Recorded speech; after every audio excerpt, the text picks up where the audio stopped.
Hello there, very good evening and a warm welcome to the news live on Rupawahini Channel Live. I'm Sharon Mascarenhas. A very good evening indeed. I'm Charithamini Prarachi, and now let's move on to the headlines for tonight's news. 3 COVID-19 deaths reported today. Hatton Town has been isolated. COVID-19 recoveries in the country increased up to 4,043.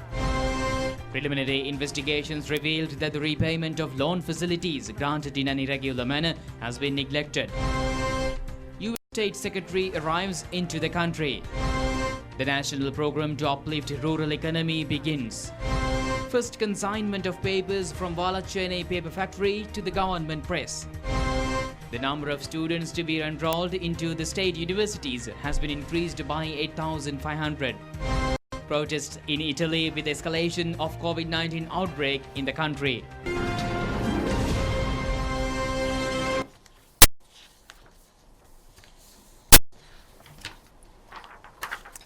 On to the stories in detail now, starting off with local news. The Ministry of Health confirmed 3 COVID-19 related deaths in the country today. A decision has been reached to quarantine the close contacts of the COVID-19 patients in their own residences under a new mechanism. Police media spokesman DIG Ajit Rohana said that necessary steps will be taken to continue police duties without any hindrances amid the COVID-19 outbreak.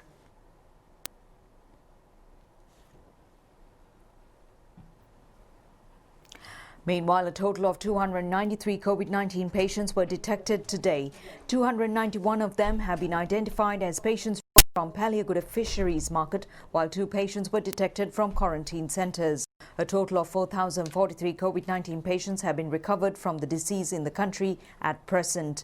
110 patients recovered from the disease and discharged from the hospitals for today. Director of the South Asian region of the World Bank, Faris Peros, has indicated that the World Bank will provide all necessary support for the COVID-19 prevention program in Sri Lanka. He has mentioned that the operations to mitigate the spread of the virus in Sri Lanka have been carried out in a successful manner. He made these remarks during a meeting held with the Minister Pavitra Vanyarachi at the Health Ministry premises today. The resident director of the World Bank said that the initiative undertaken by the health authorities in Sri Lanka to mitigate the spread of COVID-19 has been successful compared to other countries in the world. During the meeting, Minister Pavitra Vanyarachi commended the support directed by the World Bank for the prevention of the pandemic since the beginning of COVID-19 outbreak in the country. Resident Director of the World Bank in Sri Lanka, Chio Kada, Senior Specialist Doctor on Public Health Services of the World Bank Project, Dr. Deepika Adigala, and Secretary to the Ministry of Health, Major General Sanjeeva Munasinghe, were present at this meeting. Close contacts of COVID-19 patient reported from Angarapathana have been directed to self-quarantine. 9 families have been directed to self-quarantine after reporting a COVID-19 patient from Belaskanda area in Avisela. Biagama Administrative Public Health Officer has said 51 individuals have been detected as COVID-19 infected patients after fisheries traders in Biagama area were directed to PCR tests recently.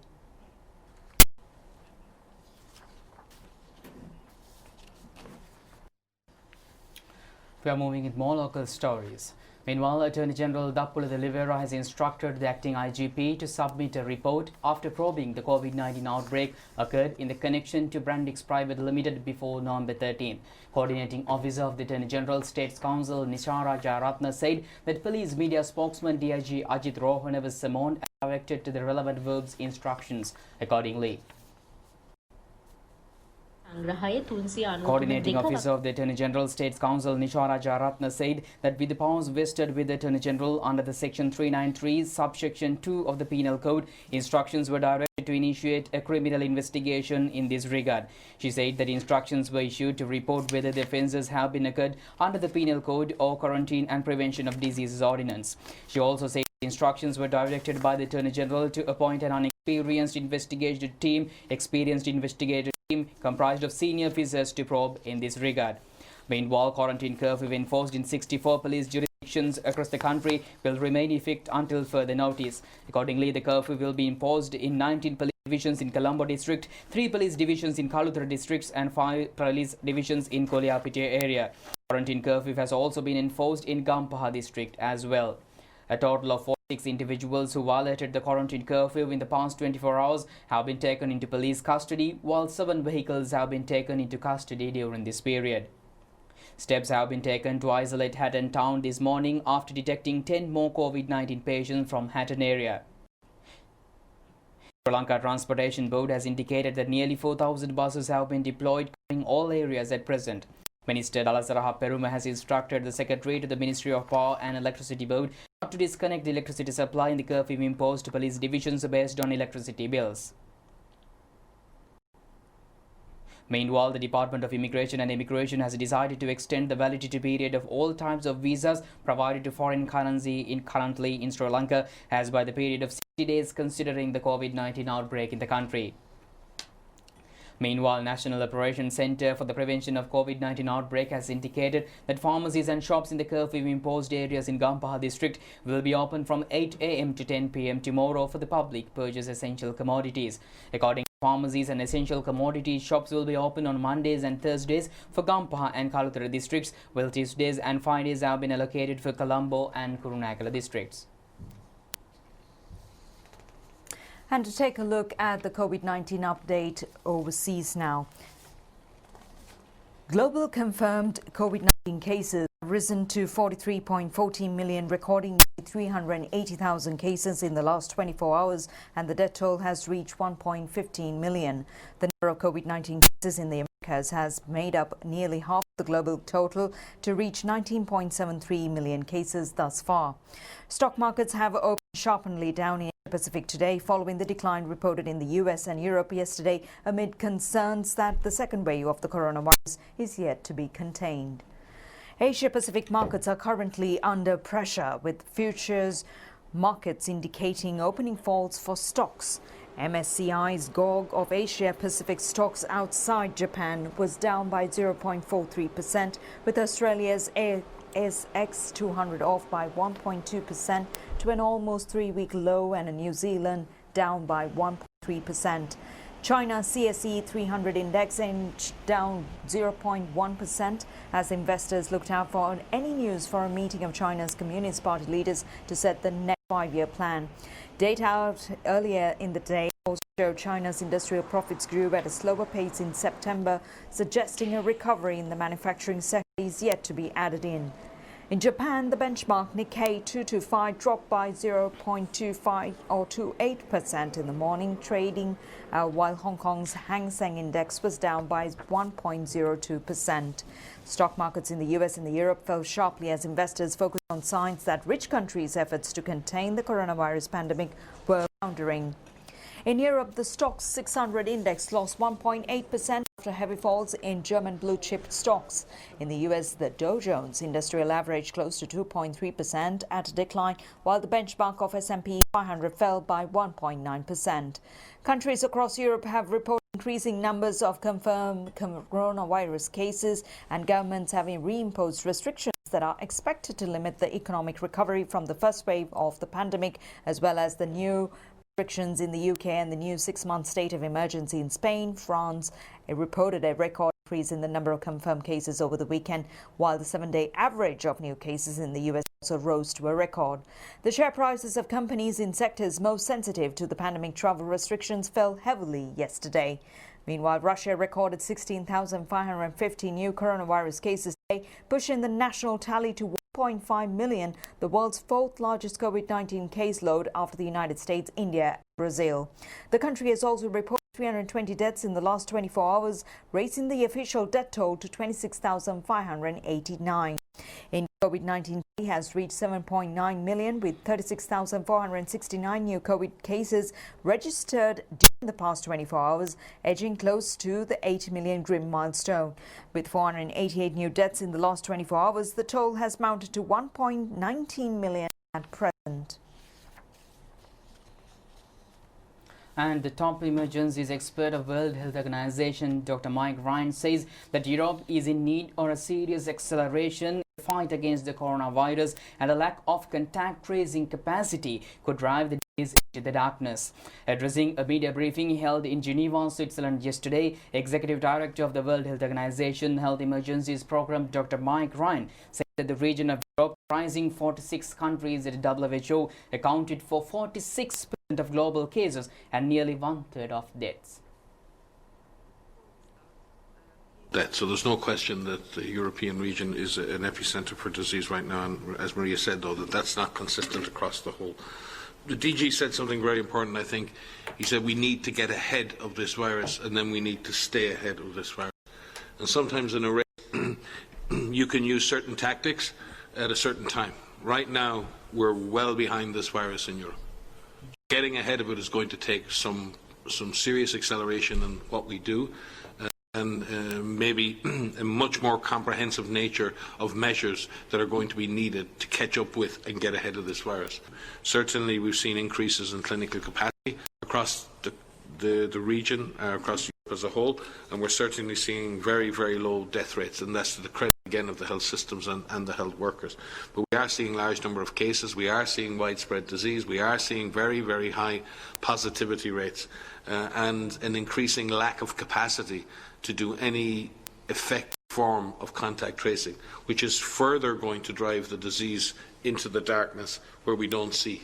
And many countries are now facing the spectre of shutdowns in the coming weeks. It is not an easy thing to build a coherent response across so many countries with such different approaches, with so many land borders. So I think we have to look at that very seriously in the context of the European Union and the context of the region as a whole. There's a lot of free movement, and therefore, on those principles, it may require shutting down and restricting movement and having stay-at-home orders in order to take the heat out of this phase of the pandemic.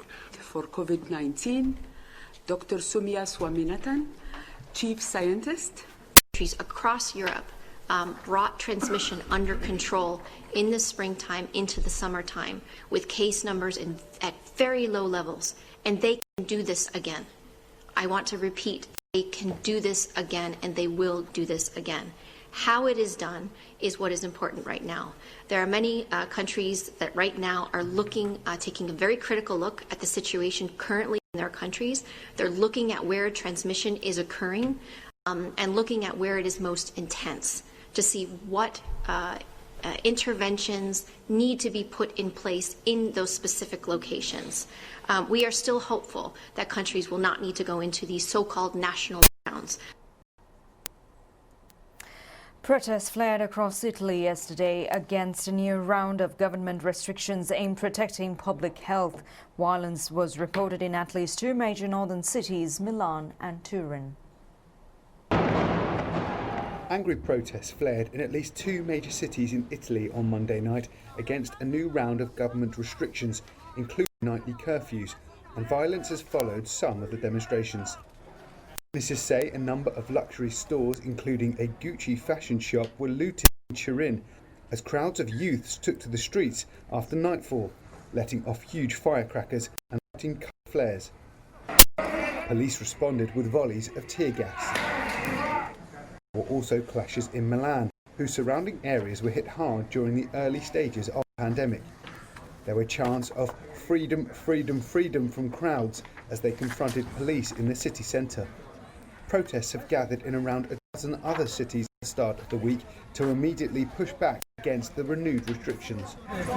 Bars and restaurants have been ordered to close by 6 p.m, and public gyms, cinemas and swimming pools have also been shut. Business owners expressed fears that the new restrictions could bankrupt them. The government has promised to present a package of measures to support businesses hurt by the new restrictions and calm tensions. And meanwhile, State Secretary Mike Pompeo arrived to Sri Lanka a short while ago for a two-day official visit. The U.S. State Secretary is considered as the highest state official to visit Sri Lanka during the U.S. presidential tenure. The flight carrying the U.S. State Secretary and his delegation arrived at the Katunayake Bandaranaike International Airport at 7:45 p.m. The U.S. State Secretary was welcomed by Minister Tharaka Balasuriya and officials of the Ministry of Foreign Relations. He is expected to hold several high-level discussions during this visit. His visit to Sri Lanka underscores the commitment of the United States to a partnership with a strong, sovereign Sri Lanka and to advance bilateral goals for a free and open Indo-Pacific region. U.S. State Secretary Pompeo began his tour in the Asian region with a visit to India yesterday. He engaged in several discussions with top-level Indian officials, including Prime Minister Narendra Modi.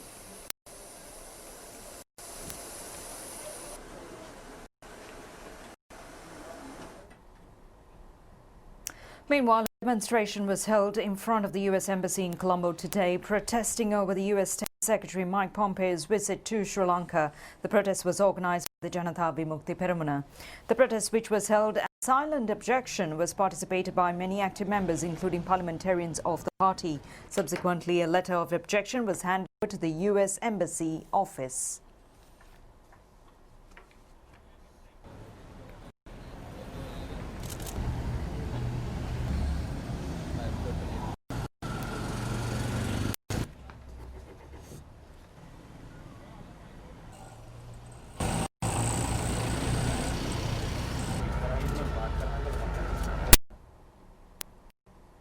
You're watching the news on Rupani. Stay with us. We'll be back with more local news soon after this break.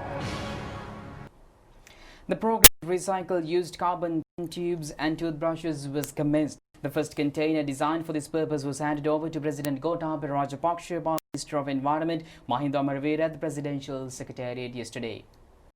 The program aimed at education students is named Apihadi Ratahadamu. The quantity of carbon tubes discarded from schools is around 80 kilograms and is estimated to exceed 29,000 kilograms per annum. The quantity discharged to the public and private institutions have not yet been calculated.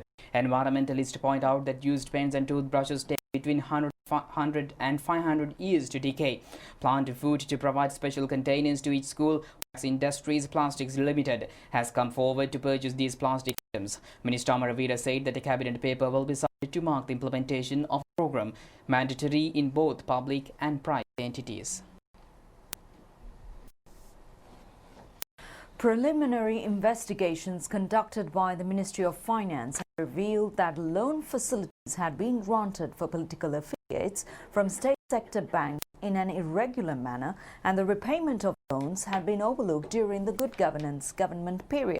This was confirmed during the preliminary investigations carried out by the committee appointed to probe irregular dealing occurred in state sector banks during the good governance government period.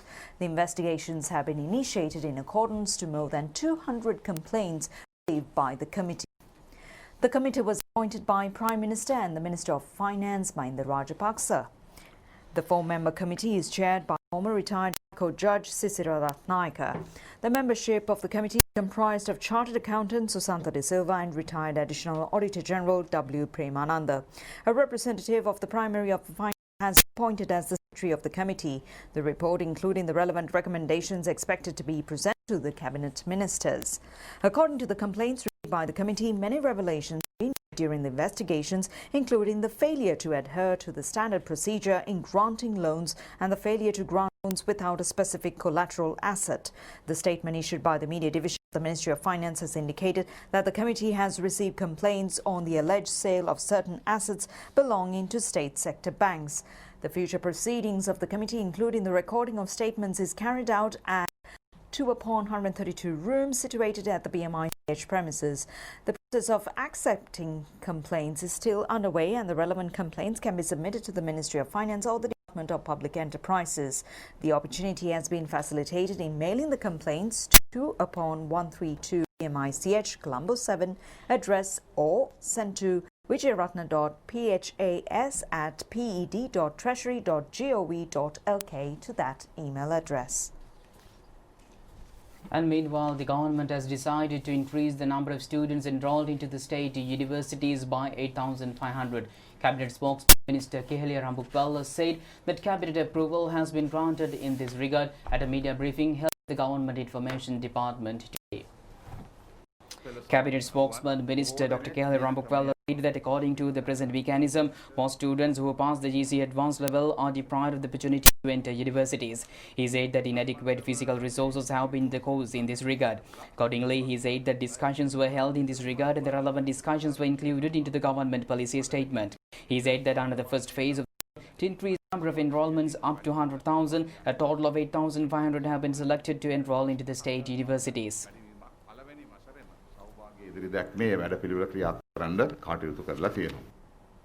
The Cabinet of Ministers has granted approval for the amendment of Shakti loan scheme, which provides credit facilities and development and job creation in small and medium scale sector. Accordingly, the loans will be granted for entrepreneurs between the age of 18 and 40, subject to a maximum of 1 million rupees each. A task force appointed to take decisions relevant to the payment of salaries for private sector employees amidst the crisis with the COVID-19 outbreak. The task force is represented by employees, trade unions, the National Labour Advisory Council, Ministry of Labour and the Department of Labour. The task force has agreed on several factors relevant to private sector employees during the period from May to September.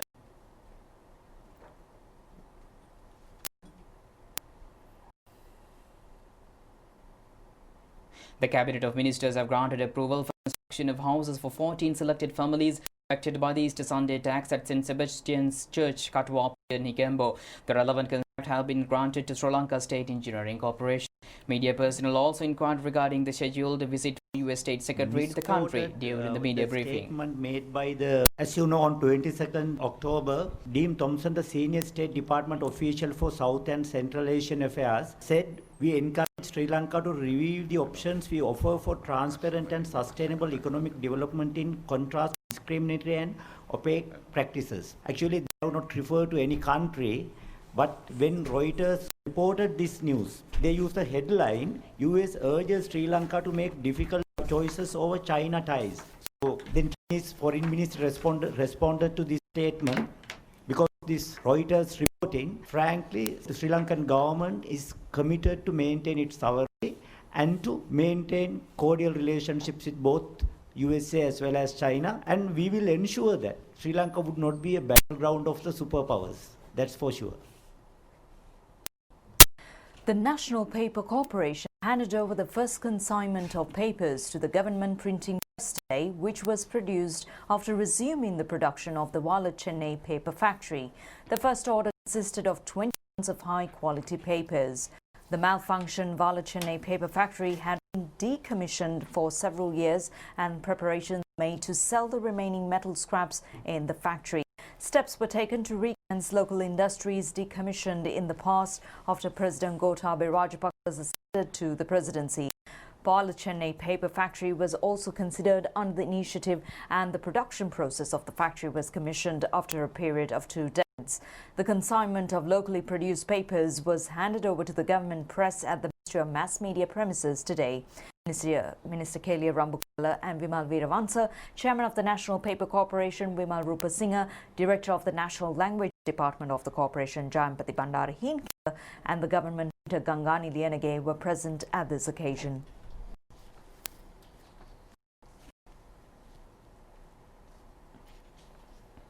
And meanwhile, the inauguration ceremony of the Development Committee on Social Infrastructure Facilities under the National Programme to Uplift the Rural Economy was held at the North Central Provincial Auditorium in Anuradhapura this morning. The ceremony was held with the participation of Minister Namal Rajapaksha. Development Committee on Social Infrastructure Facilities is one of the 4 main committees appointed for the initiation of the National Programme to Uplift the Rural Economy. The National Programme was initiated under the guidance of Presidential the President and Prime Minister in accordance to Vistas of Prosperity policy statement. This initiative, which was implemented in accordance to a proposal of Minister Namal Rajapaksha, aims to provide benefits introduced by the government to the rural communities.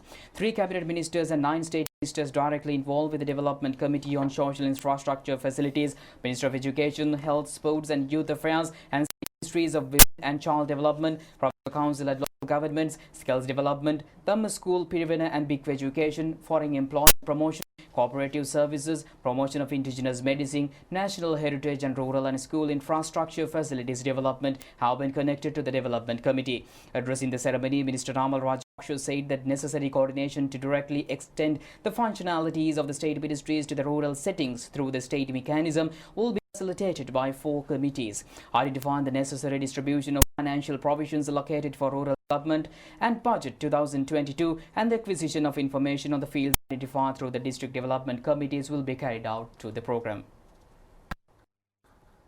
And with that, we conclude tonight's Do It Just tomorrow at the very same time.